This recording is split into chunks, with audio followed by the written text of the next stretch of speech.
Na tusonge mbele mtazamaji. Uchunguzi wa ufisadi wa kiwango cha juu umeitikisa kaunti ya Nyamira, huku maafisa wa juu wa serikali ya kaunti hiyo wakichunguzwa na maafisa wa tume ya maadili na kukabili ufisadi nchini EACC. Miongoni mwao ni gavana wa kaunti ya Nyamira Amos Nyaribo, anayekabiliwa na madai ya ufisadi na uhalifu wa kiuchumi na uhusiana na kandarasi ya thamani ya shilingi milioni 382 iliyotolewa kwa kampuni ya Spentech Engineering Limited kwa ajili ya ujenzi wa ofisi za serikali ya kaunti. Mwanahabari wetu Vera Mora alishuhudia uvamizi huo kwenye makazi ya gavana huyo hapa Nairobi, na sasa anatufahamisha zaidi.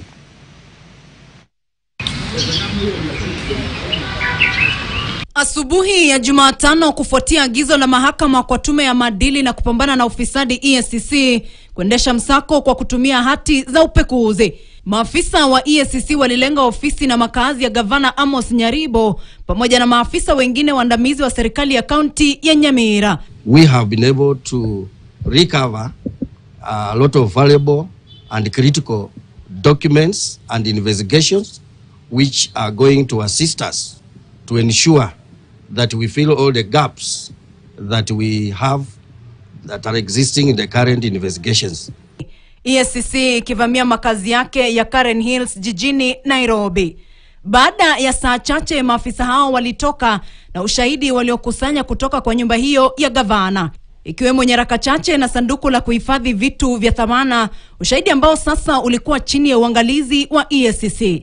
Operesheni hiyo inadaiwa kuibuka kutokana na utoaji wa kandarasi kwa njia isiyo halali ya thamani ya shilingi 382 kwa ajili ya ujenzi wa ofisi za serikali ya kaunti. Kandarasi iliyotolewa kwa Spentech Engineering Limited ambayo inadaiwa kulipwa zaidi ya kazi iliyotekelezwa. Aidha, EACC inachunguza madai kwamba gavana Amos Nyaribo alijilipa kiasi cha shilingi milioni 18 kwa njia isiyo halali, ikiwa ni pamoja na shilingi milioni 5 kama malipo ya ihari na shilingi milioni 13 kwa marupurupu ya nyumba. Mbali na gavana, msako unaendelea dhidi ya maafisa wengine wa kaunti wanaotajwa kuwa watu muhimu katika uchunguzi huu, wakiwemo Lamek Machuki Nyariki, mkurugenzi nyumba na mipango ya makazi; Peris Mose, mkurugenzi barabara, awali alikuwa mkuu wa ununuzi; Asbeth Maobe, afisa mkuu wa fedha; Josephat Oruru, afisa mkuu barabara na uchukuzi wa umma. Misako hiyo ilikuwa ikiendeshwa kwa wakati mmoja kwenye ofisi na makazi ya gavana huyo katika kaunti ya Nyamira, Kisii na Nairobi, kwa lengo la kupata nyaraka na ushahidi wa kidijitali unaohusiana na uchunguzi huo. Kufikia wakati wa kupeperusha taarifa hii, washukiwa hawakuwa wamekamatwa na uchunguzi bado unaendelea.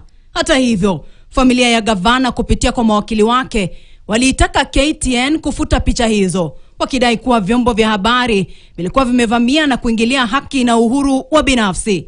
Zaidi ya hayo, waliwapiga picha wanahabari kadhaa huku wakitishia kuwachukulia hatua za kisheria. Lakini swali ni je, kikatiba gavana si ni afisa wa umma, na hivyo masuala yake si yanapaswa kuwa ajili ya maslahi ya umma?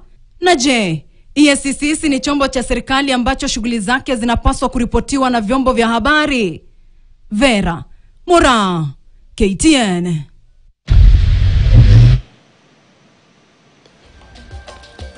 Na mtazamaji, kwa taarifa hiyo utaniruhusu nipate mapumziko mafupi. Nitarejea baadaye na taarifa zaidi. Endelea kuitazama KTN.